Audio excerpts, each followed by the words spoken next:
Shri V. Sivankutty, Minister for Education and Labour, Government of Kerala. Shri Anthony Raju, Minister for Transportation, Government of Kerala. Shri G.R. Anil, Minister for Food and Civil Supplies, Government of Kerala. Congratulations to TMA and its leaders for their outstanding contribution to management development in and around Trivandrum. Local management associations are the critical nodes of the national efforts to raise productivity and quality of management, and AIMA is committed to supporting the LMAs in performing their role in the economy. TMA has been a valuable partner of AIMA ever since its foundation in 1985, and it has developed into a fine institution by itself. I am confident that TMA will continue to grow and help AIMA in accomplishing its mission of raising management capacity and standards in the country. The theme of this annual meet, Vision Trivandrum 2025, indicates TMA's sense of purpose and urgency, and I wish the association the best in realizing its vision. My compliments to TMA for recognizing special performers in management leadership, research, CSR, and startups. Each of these areas is critical to the larger economy, and I am confident that these awards will inspire others to emulate the outstanding efforts of the award winners. Many congratulations to those who have received awards during this convention. We applaud you for your special achievements, and we wish that you convert this award into a motivation of greater achievements. I appreciate that TMA has chosen to focus on some key areas for future transformation of local businesses. Sustainability, human capital, digital connectivity, infrastructure, innovation, and entrepreneurship are high priority areas for management leaders, and there is a need for an adequate appreciation of these factors in transforming individual businesses and the economy as a whole. Sustainability of development is becoming a central issue for government and businesses as the humanity faces a choice between economic growth and human survival. The legacy technologies of energy, production, transportation, and disposal are both dirty and inadequate to support prosperity of the present and the future generations. New technologies, business practices, and governments are needed to increase output without destroying the living environment. While sustainability has been talked about for decades and some progress has been made at the national and international level, now there is a threatening urgency to the matter. The new generation is challenging the attitude and policies of the older, incumbent generation and demanding a safe and healthy future for itself. Climate change has become a battle cry for the teenagers across the world, and they are taking to the streets and even resorting to anti-business violences to get attention and force decisions. Politicians can see the future of politics and they are jumping onto the climate change bandwagon. That should make the business leaders take sustainability more seriously and ensure that their investments, assets, and revenues are aligned with the environment movement. Sustainability is no longer addressed merely by tuning corporate publicity to public mood. High-minded slogans and high-decibel endorsements of environmental causes do not impress the new generation. Now the companies are expected to take direct action for cleaning up production and consumption. Consumers and politicians want to see sustainability in everyday business and in investments. Companies are expected to use less energy and switch to renewable energy, find replacement for polluting materials, reduce transportation, and help consumers dispose and recycle exhausted products. The companies that ignore these signals are taking a big market and regulated risks. Even if the consumer care the most about the price and the government may care the most about tax revenue, the baseline for sustainability is only going to rise, and businesses of all sizes, types must align their strategies and investment with the trend. Human capital is becoming a major issue for businesses in an increasingly digitized marketplace. The traditional division between labor and knowledge is disappearing, and everyone is becoming knowledge workers to some extent. Business can no longer function by hiring and paying people only on their limbs, as digitized economy requires even the bottom level worker to have the ability to use digital information and devices. With information becoming instantly and widely shareable, business decisions and actions no longer require elaborate structures and hierarchies.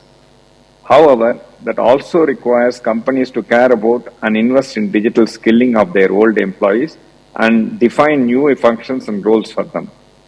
With technology seeping deeper into work and businesses, the relative functions and roles of people, the machines is changing.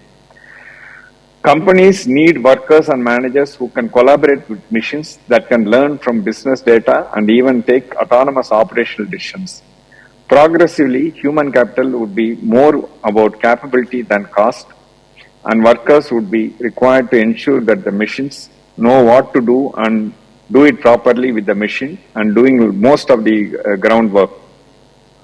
Increasingly, companies must develop such workers because skills are getting more enterprise specific and it is becoming harder to staff an enterprise with generic workers.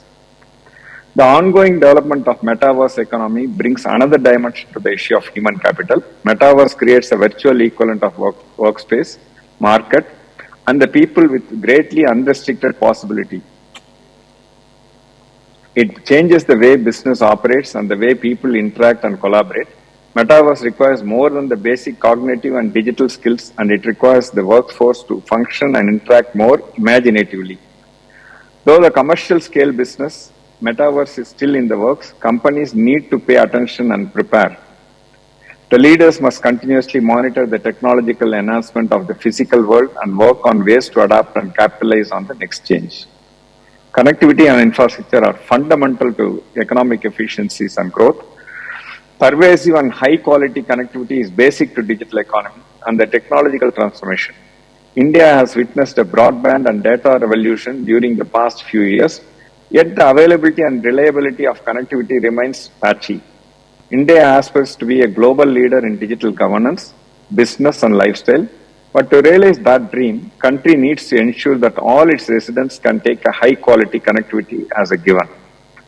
Some parts of India now have proper 3G and 4G connectivity, which has proved the savior of business, education and life during the pandemic. Now India is preparing for introduction of 5G connectivity, which will make the Internet of Machines and the Metaverse a reality. Where such connectivity becomes available, business will mutate and multiply rapidly. Companies need to be ready for a huge technological disruption once 5G becomes a reality. Even the areas where tower networks are scanty, satellite internet will become an option. This would dramatically alter transportation and logistics sectors, as it would become possible to track everything at all times and at all places. It will also have the potential of decongesting cities and industrial clusters by making the location less relevant to work and production. However, the digital dreams cannot be realized without changing the ground realities. Data may move at the speed of light through the air, but things need to reach people when required, where required, and in the volumes required. For that, there is no digital option. A digital economy also needs high speed and high volume roads, rails, ports, airport, warehouse, etc. However, the concrete and metal structures can be made more efficient using digital technologies. India is moving in the direction, but it could move a little more quickly. Even with all connectivity and infrastructure, businesses would still need to do their own thinking and creating. Innovation and entrepreneurship are the heart and soul of business. As barriers to skill and business are brought down by rapid mobility of information and capital, there is intense competition in the areas of innovation and entrepreneurship. Merely having the desire to innovate and start new things and the capital to do so are no guarantees of success. Having all these things and the capability to is a must. Bringing capability to the opportunity requires companies to switch from culture of control to creativity. Only the people feel free can create. The companies need to allow their people the room to critique everything that will consider holy and experiment with seemingly impossible possibilities. The organization with too many sacrosanct beliefs and practices are bound to become obsolete. Entrepreneurship goes hand in hand with innovation. Merely setting up a Me Too shop in an already crowded market is not entrepreneurship. It is merely drag others down and end up wasting everybody's capital. Entrepreneurship involves showing up with something new or better and creating additional wealth. Digitization has dramatically raised the scope of product and process innovation and simultaneously lowered the cost of starting a business.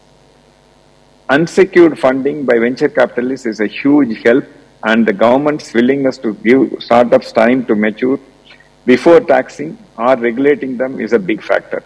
All this has allowed new business models to emerge and enable garage experiments to building billion-dollar national and international businesses in a decade or less. Now India has more than 100 unicorn startups. While that is something to celebrate, because many of the startup founders are first-generation entrepreneurs, focus has to shift to minting millionaires into large numbers from shouting hurrahs for a few billionaires. Indian companies need to get more involved in supporting local innovators and entrepreneurs and link their own future transformation to the startups they fund in the early stages.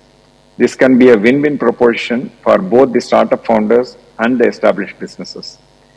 TMA is doing a fine job by attracting attention to such emerging issues and helping the local enterprise to tap into the new management thinking.